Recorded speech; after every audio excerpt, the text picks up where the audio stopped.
매일같이 괴롭힘을 당하던 한국인 피를 가진 혼혈인 여성이 있습니다. 이 여성의 어머니는 이 일을 알고 난 뒤 자신의 딸이 다니던 학교에서 믿기 힘든 엄청난 일들을 해버렸고, 그것도 모자라 딸에게 짐을 싸라며 재촉하기 시작하는데요. 대체 무슨 일이 있었길래 먼 나라 벨기에에서 이 소동이 났던 것일까요? 안녕하세요. 저는 벨기에 브뤼셀에 사는 로라 반데르베케라고 합니다. 제 가족은 조금 특이한데요. 제 아빠는 백인이고 엄마는 아시아계 여성이에요. 그리고 저는 아빠와 엄마의 유전자를 함께 물려받은 혼혈이라서 저희 세 식구는 모두 인종이 다르죠. 하지만 제 가족은 그 누구보다 서로를 아끼고 사랑하기 때문에 피부색 같은 것은 그렇게 중요하지 않다고 생각했어요. 저는 언제까지고 엄마 아빠의 그늘 아래서 사랑받으면서 행복할 줄만 알았답니다. 하지만 그건 저만의 착각이었어요. 제 인생은 한순간에 시궁창 속으로 처박혀버렸거든요.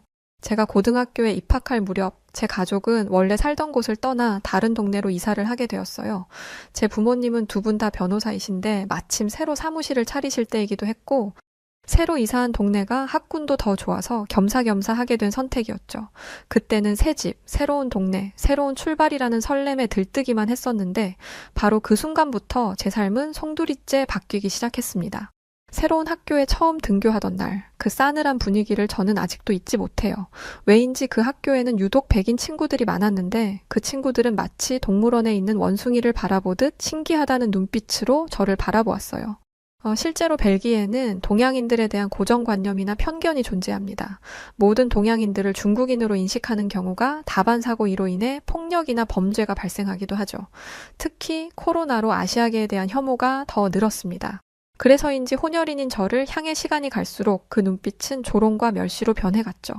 벨기에 학교는 수업 중에 같이 조를 이루어서 해야 하는 과제들이 많은데 행여라도 저와 같은 조가 되기라도 하면 질색을 했고, 심지어 저와 같이 점심을 먹으려고 하지도 않아서 저는 거의 늘 혼자 밥을 먹어야 했어요. 백인 친구들이 저를 따돌리는 이유는 그들과 다른 동양계 혼혈인이기 때문이었는데, 저는 제가 그런 말도 안 되는 이유로 이렇게 고통받아야 한다는 것이 정말 황당하고 어이가 없었죠. 처음 따돌림을 당하기 시작했을 때는 너무 힘들어서 부모님께 말씀드릴까 하는 고민을 수도 없이 많이 했었습니다. 하지만 막상 말을 하려고 할 때마다 차마 입이 떨어지지 않더라고요. 제가 피부색 때문에 학교에서 괴롭힘을 당한다는 것을 알게 되면 엄마가 자신이 한국인 피를 물려준 탓이라며 자책하실 것 같았거든요. 결국 저는 입을 꾹 다물 수밖에 없었습니다. 하지만 부모님은 하루가 다르게 시들어가는 저를 보며 무언가 잘못되고 있다는 것을 직감하셨고, 몇 번의 추궁 끝에 저는 따돌림 당하고 있다는 사실을 털어놓게 되었어요. 제 이야기를 들은 부모님은 충격을 받아 한동안 말을 하지 못하셨고, 잠시 후 저를 품에 끌어안으시며 눈물을 흘리셨어요. 그러면서 그동안 말도 못하고 혼자서 얼마나 힘들었니? 이제부터는 엄마 아빠가 다 알아서 할게 라는 말도 덧붙이셨죠. 저희 엄마는 한국에서 태어난 한국인이셨어요. 제가 따돌림과 괴롭힘을 당한다는 사실을 알자 엄마는 그냥 잊지 않으셨습니다. 다음 날 엄마는 저와 함께 학교에 찾아가서 이 학교에서 일어난 인종차별 문제에 대해서 당장 조치를 취하지 않으면 정식으로 학교를 고소하겠다고 엄포를 놓으셨어요. 그 순간 학교는 발칵 뒤집어졌고, 그동안 저를 괴롭혀온 백인 친구들은 물론 그 친구들의 부모님들까지 모두 학교에 불려와 모두 제게 사과를 해야 했죠. 우리 엄마는 무척이나 강했어요. 어디서도 주눅들지 않으셨고 학교를 뒤흔들었습니다. 물론 일은 거기서 끝나지 않았어요. 저를 가장 심하게 괴롭힌 학생은 퇴학을 당했고, 나머지 학생들은 생활기록부에 인종차별을 했다는 기록이 남게 되었죠. 이럴 수 있는 게 정말 어렵습니다. 근데 우리 엄마는 이걸 해냈죠. 이 정도면 꽤나 통쾌하게 복수를 해준 것인데 왜인지 저는 쉽게 괜찮아지지 않았어요. 밥도 잘 넘어가지 않았고 잠도 잘 오지 않았죠. 거울을 볼 때마다 다른 벨기에 친구들과는 다른 제 모습이 눈에 들어와서 자꾸만 우울해지고 괜히 모든 게 다 원망스럽고 공평하지 않다고 여겨졌어요. 아무도 이런 제 마음을 이해하지 못할 것 같았고, 저는 점점 더 우울함에 빠져들게 되었습니다. 설상가상 집에만 틀어박혀 지내다 보니 성격도 소심해지고 악순환이 거듭되며 저는 예전에 명랑하고 긍정적이던 제 자신을 완전히 잃어버리게 되었어요. 그 모습을 지켜보던 엄마는 시리에 빠진 저에게 어떤 음악을 들어보라고 추천해 주셨어요. 그건 한국의 락 가수가 만든 노래였는데 그 안에는 희망과 용기를 주는 가사가 담겨 있었죠. 그 노래는 꼭 저를 위로해주는 것만 같았고, 그날 이후 저는 매일같이 그 락 가수의 노래를 들으며 지냈어요. 그러자 신기하게도 이 상황을 극복할 수 있을 것 같다는 용기가 생기기 시작하더라고요. 엄마가 들려준 음악은 한국 락 가수인 윤도현의 흰 수염 고래였어요. 조금씩 예전의 모습을 찾아가는 저를 보며 부모님은 뛰일듯이 기뻐하셨죠. 그런데 어느 순간부터 두 분이 저 모르게 뭔가를 비밀리에 계획 중이신 것 같더라고요. 두 분이서 대화 중이시다가도 저만 가까이 오면 대화를 딱 멈추시는 게 굉장히 수상했죠. 그렇게 궁금증이 커져가던 어느 날, 저는 부모님이 감춰둔 놀라운 비밀을 알게 되었어요. 부모님이 준비한 깜짝 선물은 한국행 비행기 티켓이었답니다. 그동안 케이팝의 긍정적인 영향을 받아 건강해진 저를 보면서 부모님은 더할 나위 없는 기쁨을 느끼셨고, 이번 기회에 가족끼리 엄마의 조국, 그리고 그 피를 물려받은 저의 정체성도 배우고 한국인에 대한 자부심을 갖게 하기 위해서 한국에 일주일 정도 여행을 다녀오자는 결심을 하신 것이었죠. 한국에 가서 역사도 배우고 문화도 경험하고 쇼핑도 하고 맛있는 음식도 배불리 먹고 한국의 좋은 기운도 듬뿍 받아오자. 그리고 다녀온 뒤에 다시 한번 엄마와 대화하자꾸나? 부모님은 그렇게 말씀하시며 미소를 지어 보이셨어요. 아마 제가 한국 여행 계획을 들으면 분명 좋아할 거라고 생각하셨겠죠. 네, 솔직히 좋았습니다. 하지만 동시에 불안하기도 했어요. 저는 따돌림을 당했던 아픈 기억을 많이 떨쳐내기는 했지만 그래도 아직 다른 사람들의 시선이 마냥 편하지는 않았거든요. 게다가 한국은 엄마의 고향이기도 하지만 저에게는 낯선 나라에 불과했으니까요. 혹시 한국도 인종차별이 있지는 않을지 걱정이 되었죠. 제가 한국 피를 가지긴 했어도 완벽한 한국인의 모습은 아니었으니까요. 그렇다고 완벽한 유럽인 모습도 아니었고 말이죠. 그냥 애매한 혼혈인이었으니까요. 며칠 뒤 저는 한국행 비행기에 탑승해 두근거리는 심장을 부여잡고 있었죠. 이 두근거림이 불안함인지 아니면 설렘과 기대감인지 잘은 모르겠지만 제 심장은 당장이라도 터져버릴 것처럼 쿵쾅거리고 있었어요.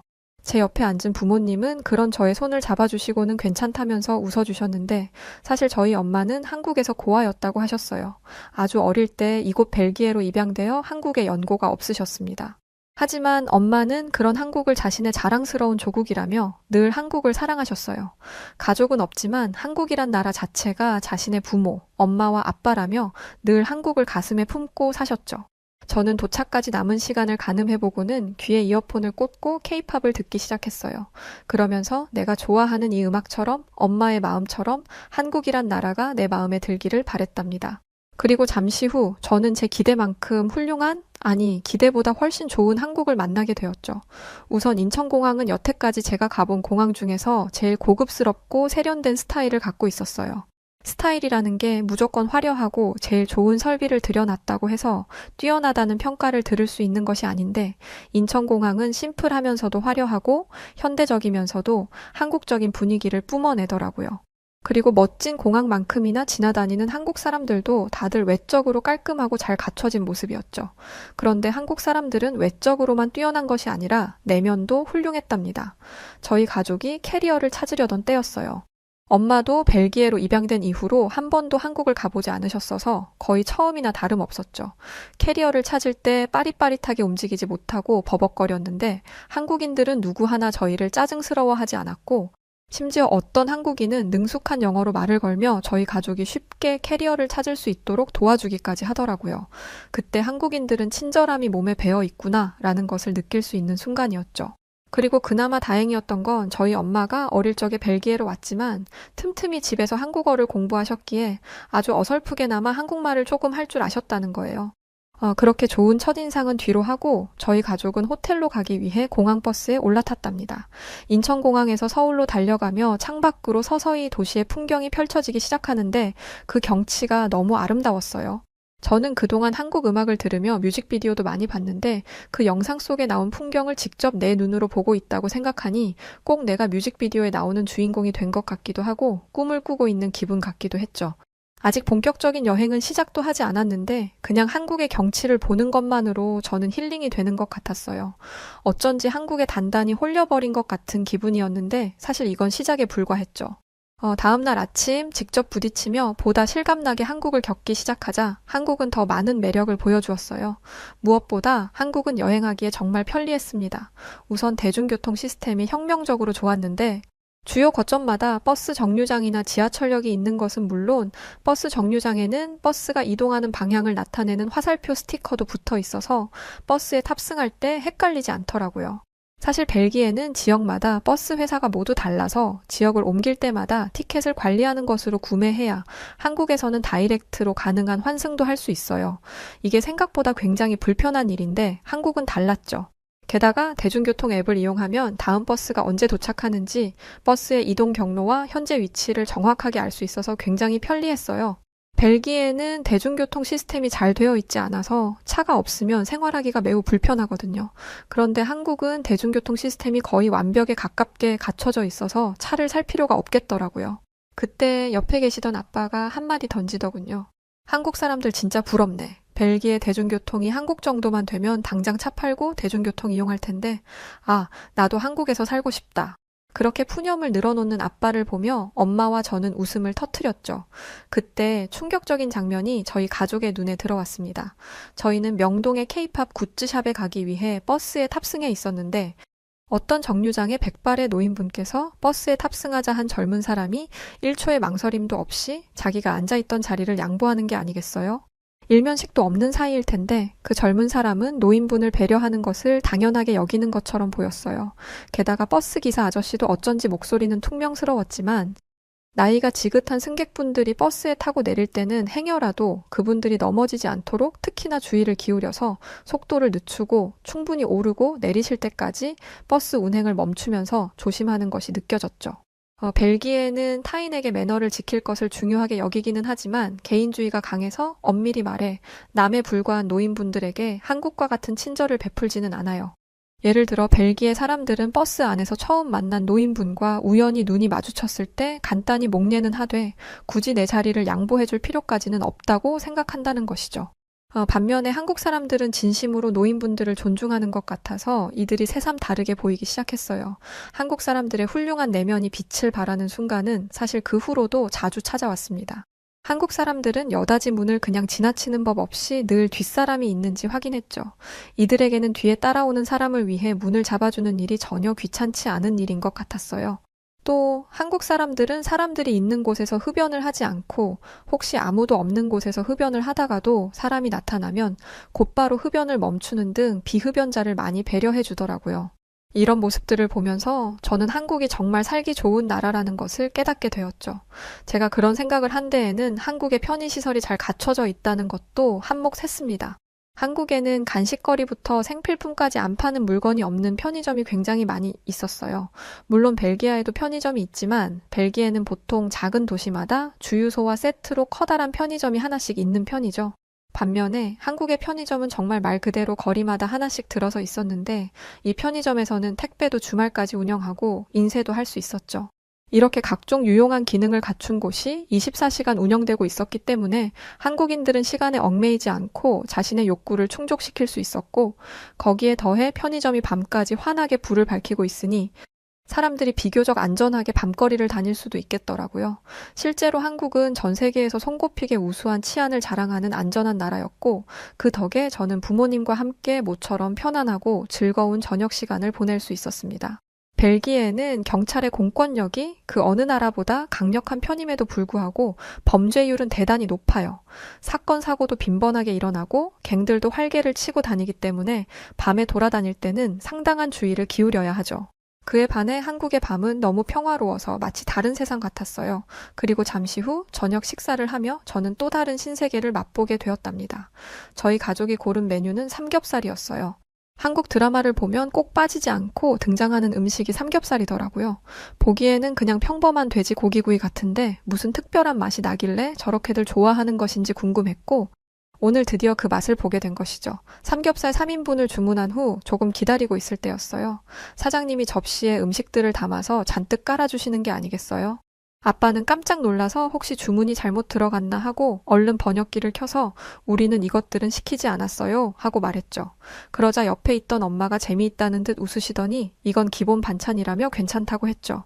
아빠도 그렇고 저도 그렇고 이 많은 음식들이 전부 공짜라는 말에 기절할 정도로 놀라서 그게 정말이냐고 엄마에게 몇 번이나 되물었죠.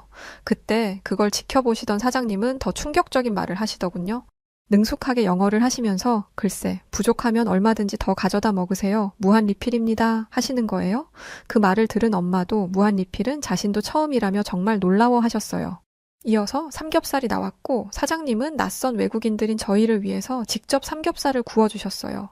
지글지글 침샘을 자극하는 소리와 함께 삼겹살이 익어가며 고소한 냄새가 풍기기 시작하더라고요. 이내 노릇하게 삼겹살이 익었고 저는 드디어 삼겹살을 맛볼 수 있었죠. 한껏 기대하며 삼겹살은 입에 넣는 순간 저는 그 특유의 풍미와 바삭함에 반하지 않을 수 없었어요. 삼겹살의 기름기를 쌈장이라는 매콤한 소스가 깔끔하게 잡아주며 완벽한 맛의 조화를 이루었고 이건 정말 아무리 먹어도 절대 질리지 않을 것 같았죠. 아빠와 엄마는 사장님의 추천을 받아 삼겹살에 소주를 곁들이셨는데 아빠는 소주를 한 모금 넘기는 순간 물개 박수를 치며 좋아하시더라고요. 그리고 아빠가 내뱉은 말에 엄마와 저는 배꼽이 빠져라 웃었어요. 와, 이거 뭐냐? 이거 완전 신세계인데? 여보, 난 그냥 한국에 살 테니까 당신은 로라와 함께 돌아가. 난 그냥 한국에 살래. 뭐 원래 장난기가 많으신 아빠였지만 한국에 와서 연신 한국이라는 도시와 사람들 그리고 먹거리까지 완벽하게 푹 빠지셔서는 한국의 피를 가지고 있지 않았던 아빠가 더 난리였습니다. 엄마도 소주가 삼겹살과 정말 잘 어울리는 것 같다며 저에게 나중에 어른이 되면 꼭 이 조합으로 먹어봐 라고 하셨어요. 그 순간 저는 어서 빨리 어른이 되고 싶었답니다. 하지만 우선은 냉면과 삼겹살을 함께 먹는 것으로 만족해야 했죠. 저는 냉면과 삼겹살을 같이 먹으면 맛있다는 것을 엄마 때문에 인터넷에서 보고 알았고 그대로 따라 해보기로 했습니다. 그리고 결과는 대성공이었어요. 냉면의 시원함과 삼겹살의 짭조름함이 만나니 환상 그 자체더라고요. 진짜 너무 맛있어서 저는 쉬지 않고 삼겹살을 먹었답니다. 상추에 싸서 먹어도 맛있고 소금에 찍어 먹어도 맛있고 밥과 함께 먹어도 맛있었어요. 대체 왜 그렇게 한국 드라마에서 삼겹살이 많이 나왔던 것인지 제대로 이해가 되는 순간이었죠. 그렇게 완벽한 저녁 식사를 마치자 시간은 어느새 9시가 다 되어가고 있었어요. 그제서야 불현듯 저는 아직 한 군데 더 들를 곳이 남아있다는 것을 깨달았죠. 저는 한국에 오기 전부터 올리브영에서 제가 좋아하는 보이그룹이 광고하는 화장품을 사고 싶었거든요. 그래서 저는 올리브영이 문 닫기 전에 재빨리 달려가기로 했죠. 그렇게 도착한 올리브영에는 제가 사려고 했던 화장품 외에도 합리적인 가격에 질 좋은 제품들을 많이 팔고 있었고 저는 황홀한 기분으로 쇼핑을 하기 시작했어요. 한국 사람들은 피부가 좋기로 유명하고 그게 다 한국 화장품 덕분이라는 소문이 있어서 요즘 벨기에에서도 한국 화장품이 인기가 아주 많거든요. 그래서 저뿐만 아니라 엄마도 한국 화장품은 미백과 주름에 좋기로 유명하다고 들었다며 신나서 여기저기 구경하셨고 그렇게 시간 가는 줄도 모르고 정신없이 쇼핑을 하다 보니 어느새 제 양손에는 빵빵하게 차오른 쇼핑백이 들려 있었죠. 아빠는 무겁지 않냐며 아빠가 들어주겠다고 하셨지만 저는 괜찮다고 제가 들겠다고 했어요. 두 손은 무거울지 몰라도 마음은 풍족하고 발걸음은 더 없이 가벼웠거든요. 그렇게 즐거운 마음으로 호텔로 돌아가는 길, 신호등이 파란불로 바뀌고 횡단보도를 건너려던 순간이었어요. 그런데 너무 신났던 탓일까요? 저는 그만 발을 삐끗하여 크게 넘어지고 말았습니다. 그 순간 쇼핑백 안에 들어있던 화장품과 작은 미용용품들은 횡단보도 한복판으로 쏟아지고 말았고 저는 아픈 것도 있고 당황하기 시작했죠. 쇼핑백 2개에 가득 담겨있던 작고 둥근 화장품들이 차도를 대굴대굴 굴러다니고 있었고 당장 언제 신호등이 빨간불로 바뀌고 자동차가 달려들지 모르는 상황이었으니까요. 앞으로 고작 몇 초 뒤면 자동차들이 달려들 것이고 차도에 떨어진 제 화장품들은 자동차 바퀴에 다 짓밟히게 될 것이라는 생각에 저는 절망하게 되었죠. 그때 믿을 수 없는 일이 일어나기 시작했어요. 근처에 있던 한국인들이 몰려와서 저희 가족과 함께 바닥에 떨어진 화장품을 주워주는 게 아니겠어요. 회사에서 퇴근하던 길인지 정장을 입고 있는 아저씨, 교복을 입은 여학생, 중년의 나이로 보이는 아주머니까지. 모두가 자기 일처럼 나서서 빠르게 저희 가족을 도와주었고 상황은 순식간에 수습되었어요. 저는 이렇게 큰 도움을 받게 될 줄은 상상도 하지 못해서 고맙다는 인사도 제대로 하지 못하고 어안이 벙벙해 있었죠. 그런데 한국 사람들은 고맙다는 인사나 보답을 바라고 저를 도와준 것도 아니었는지 저를 도와준 뒤 깔끔하게 다시 제 갈 길을 가더라고요. 그 모습은 마치 호의를 베푼 뒤 호련히 자취를 감추는 슈퍼히어로 배트맨 같이 보여서 굉장히 인상적이더군요. 호텔로 돌아오며 저는 부모님과 만약 지금과 똑같은 상황이 벨기에에서 벌어졌다면 어떤 일이 벌어졌을까 이야기해보았어요. 아마 벨기에 사람들 중 30% 정도는 저희를 도와줄 것이고 또 30% 정도는 저희를 무시하고 지나갈 것이고 나머지는 제가 떨어뜨린 물건을 훔쳐갈 것 같다는 것이 저희의 결론이었죠. 그런 이야기를 하고 있으니 방금 있었던 일이 얼마나 대단하고 감사한 일인지 제가 얼마나 큰 도움을 받은 것인지 새삼 다시 생각해보게 되더군요. 그러면서 저는 이렇게 좋은 사람들로 가득한 한국에 머무는 동안에는 나쁜 일은 하나도 생기지 않을 거라고 확신했어요. 그리고 바로 다음 날, 제 믿음은 산산조각나고 말았죠. 다음 날 아침 저희는 이른 시간부터 관광을 하기 위해 호텔을 나섰어요. 한국에서 보내는 소중한 시간을 1분 1초도 허투루 보내고 싶지 않았거든요. 오늘의 첫 목적지는 경복궁이었죠. 경복궁은 서울의 중심에 위치해 있어서 전통과 현대의 아름다운 조화를 느낄 수 있는 곳이라 들었거든요. 잠시 후 경복궁에 도착해보니 과연 듣던 대로 경복궁은 우아한 아름다움을 뽐내고 있었어요.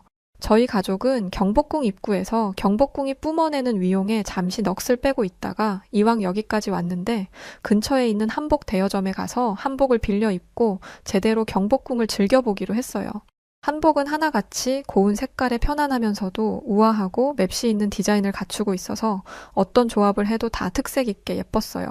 옛날부터 한국 사람들은 이렇게 예쁜 옷을 입고 살아서 요즘도 그렇게 패션 센스가 있는 거구나 싶었죠. 한복의 날렵한 버선코는 한옥의 기와와 그 생김새가 꼭 닮았고 한복 치마의 둥그런 모양은 담장 밑에 놓인 항아리와 닮았고 무엇보다 보고 있으면 눈이 편안한 조화로운 색감과 고상한 아름다움은 연못, 정원, 건축물이 한 폭의 그림처럼 공존하고 있는 경복궁과 너무나도 닮아 있었어요. 그런 생각을 하며 걷다 보니 어느새 왕이 신하들과 회의를 하던 장소인 근정전 앞에 다다랐고 저희는 기념으로 가족 사진을 찍기로 했답니다. 저는 마침 지나가던 여성분에게 휴대폰을 내밀며 저희 사진을 한 장 찍어달라고 부탁했죠. 그런데 여성분은 약간 차가운 듯한 표정을 지으면서 알겠다며 제 휴대폰을 받아가셨고 저는 혹시 바쁜 분을 붙잡고 괜한 부탁을 했나 싶어서 마음이 좋지 않았어요. 그런데 반전이 일어나기 시작했습니다. 그 여자분은 사진을 찍겠다며 자세를 잡으시더니 열과 성을 다해서 저희 가족 사진을 찍어주기 시작하시더라고요. 제 생각에는 이만하면 충분할 것 같은데 그 여자분은 한 번만 다시 찍자며 계속해서 셔터를 누르셨죠. 결국 저희 가족은 여러 번 포즈를 바꿔가며 수십 장의 사진을 찍어야 했고 촬영이 끝난 뒤 결과물을 확인했을 때 기절할 정도로 놀라게 되었답니다. 카메라 안에 정말 너무 예쁜 저희 가족의 모습이 담겨 있었거든요. 사진을 보며 저희 가족이 기뻐하자 그 여자분은 만족해하시며 떠나시더라고요. 아니 그냥 지나던 한국인 여성분께 부탁한 건데 저희 가족은 무슨 사진 작가분이신 줄 알았습니다. 어쩌면 사진을 그렇게 잘 찍는지 말이죠. 경복궁에서 좋은 시간을 보내고 다시 식사를 해야 하는 시간, 어제 먹었던 삼겹살의 감동을 아직 잊을 수 없다는 결론을 내렸고 다시 한번 그 삼겹살집에 가기로 했답니다. 그리고 바로 그곳에서 생각지도 못한 사건이 터졌어요. 물론 처음에는 모든 것이 순조로웠죠. 저희를 알아본 사장님은 친절하게 저희를 맞아주셨고 저희는 기분 좋게 가게 안으로 들어갔어요. 안쪽에 자리를 잡은 뒤 저희는 어제 먹었던 대로 삼겹살 3인분을 주문하고 즐거운 마음으로 기다렸죠. 잠시 후 부모님은 음식이 나오기 전에 얼른 화장실에 다녀온다고 하셨고 그렇게 저는 혼자 자리에 앉아 있었어요. 그런데 그때 옆자리에서 낄낄거리며 저를 비웃는 듯한 소리가 들려오더라고요.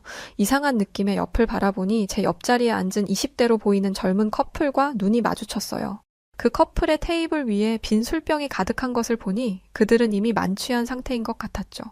저는 취한 사람들과 상대하고 싶지 않아서 고개를 돌렸는데 다시 한번 옆자리에서 기분 나쁜 말이 들려오기 시작했어요. 영어도 한국말도 아닌 이상한 말이었지만 충분히 저를 욕하고 있음이 느껴졌죠. 그들의 대화 속에서 저는 타이완, 대만 등의 국가 단어들과 어감만으로도 저에게 무슨 말을 하는지 이해할 수 있었죠. 저는 여태까지 한국에서 좋은 사람들만 만났고 좋은 일들만 겪으면서 행복한 추억들을 쌓아오고 있었는데 그 순간 갑자기 그 모든 것들이 모래성처럼 다 무너지는 느낌이 들었고 엄청난 수치심에 얼굴이 다 화끈거렸어요. 그리고 바로 그때 갑자기 사장님이 나타났습니다. 그러더니 그 못된 커플들과 저 사이에 서시고는 이렇게 소리치기 시작했습니다. 왜 옆자리에 있는 손님에게 그런 무례한 말을 하고 그래요. 당장 이 가게에서 나가요. 술도 잔뜩 취해서는 정말. 이래서 중국인들은 받지 말았어야 했는데 라는 말이었죠. 사실 저는 사장님이 뭐라고 하시는 것인지 정확하게 다 알아들을 수는 없었지만 차이나라는 말은 알아들었기에 지금 사장님이 나를 도와주고 계신다는 것을 알 수 있었죠. 그때 소란이 일어난 것을 안 부모님께서 깜짝 놀라 달려오셨고 사장님과 커플들을 떨어뜨려 놓으며 일단 소동은 진정되었어요. 하지만 그것도 잠시 그 커플은 자신들이 잘못한 것은 생각하지도 않고 당장 경찰에 신고하겠다며 큰 소리를 치기 시작했죠. 저는 재빨리 부모님께 일이 어떻게 된 것인지 설명했고 머리끝까지 화가 난 부모님은 대번에 도끼 눈을 뜨고 그 커플을 노려보기 시작했어요. 상황이 걷잡을 수 없이 번져가려던 그때 정말 놀라운 일들이 가게 안에서 펼쳐지기 시작했습니다. 삼겹살집 가게 안에 있는 한국인 손님들이 모두 일어나 그 중국인 커플을 밖으로 밀쳐냈고 그 중국인들의 행패로 바닥에 떨어진 수저와 깨진 그릇, 컵들을 모두 한마음으로 치워주기 시작했던 거였죠. 이 모습은 어제 제가 횡단보도에서 넘어지며 화장품을 도로에 쏟았을 때의 모습과 같은 모습이었어요. 장소를 불문하고 한국 사람들은 어려움에 처한 사람에게 누구 하나 불평 없이 도움을 주는 사람들이었습니다. 그리고 사장님은 저에게 미안함을 느끼고 계신 것 같더라고요. 본인 가게에서 이런 불쾌한 일을 겪게 해서 미안하다며 사장님은 저에게 거듭 사과를 하셨어요. 저는 그런 사장님을 보며 아까는 통쾌함을, 이번에는 위로를 느꼈죠. 이 순간 너무 큰 감동에 저는 벨기에에서 겪었던 상처까지도 모두 다 치유되는 느낌이었어요. 어쩌면 선물 같은 이 순간을 위해 나는 그 고통을 감내하고 한국에까지 오게 되었는지 모르겠다는 생각도 들었고요. 그래서 저는 사장님의 손을 잡으며 땡큐 베리 마치 하고 인사를 드렸죠. 서로 사용하는 언어가 달라서 깊은 대화를 나눌 수는 없었지만 그래도 진심은 통한 것 같았어요. 그 사건 이후 저는 남은 일정 동안 한국에서 최선을 다해 즐거운 추억을 만들었어요. 이곳에서 만든 추억으로 한국의 피를 가진 제가 얼마나 복받은 사람이고 멋진 나라의 피를 가진 사람인지 느꼈고 벨기에에서도 더욱더 단단한 사람이 되어 언젠가 저에게 또 힘든 시간이 찾아온다고 해도 슬기롭게 이겨낼 수 있을 것만 같았습니다. 엄마와 아빠가 왜 나에게 한국행 여행을 제안하게 되었던 건지도 알 수 있었습니다. 한국 여행을 마치는 마지막 날 밤, 저는 잠들기 전에 엄마가 저에게 들려주었던 윤도현의 흰수염 고래를 다시 들으며 잠에 들었어요. 노래 가사에서처럼 언젠가 흰수염 고래처럼 헤엄쳐 두려움 없이 이 넓은 세상 살아갈 수 있길, 그런 사람이길, 이 가사가 전하는 메시지에 가슴이 뭉클했습니다. 벨기에에 돌아가서도 한국의 피를 가진 저였기에 한국인들처럼 당당하게 두려움 없이 살아가도록 한국인의 피를 가진 스스로를 자랑스럽게 여기며 최선을 다해 살아가기로 마음먹었습니다. 이제는 혼혈이님이 창피하지 않습니다. 그리고 저희 엄마가 이 멋진 한국인인 게 너무나 자랑스럽습니다. 그걸 제가 직접 두 눈으로 증명할 수 있게 해주셔서 정말 감사합니다. 네, 오늘 사연은 여기까지인데요. 정말 인종차별은 사회적인 문제 같아요. 특히나 이탈리아나 사연 속 벨기에와 같은 유럽 국가들에게서 아직도 보이는 모습이라고 하는데 빨리 이런 차별 문화가 사라졌으면 하는 마음이네요. 여하튼 엄마의 고향 한국에 와서 한국인의 자부심을 가지고 벨기에로 돌아가셨다니까 정말 기쁘고요. 앞으로는 주눅 들지 마시고 당당하게 멋진 삶 사시길 응원합니다. 자, 그럼 오늘 사연 어떻게 들으셨어요? 사연이 재밌으셨다면 구독, 좋아요, 알림 설정 부탁드리고요. 사연을 읽어드렸던 저는 여우튜브 송은지였습니다. 더 재미있는 사연으로 찾아뵐게요. 영상 끝까지 봐주셔서 대단히 고맙습니다. 그리고 우리 구독자분들 사랑합니다. 감사합니다. 당신만의 여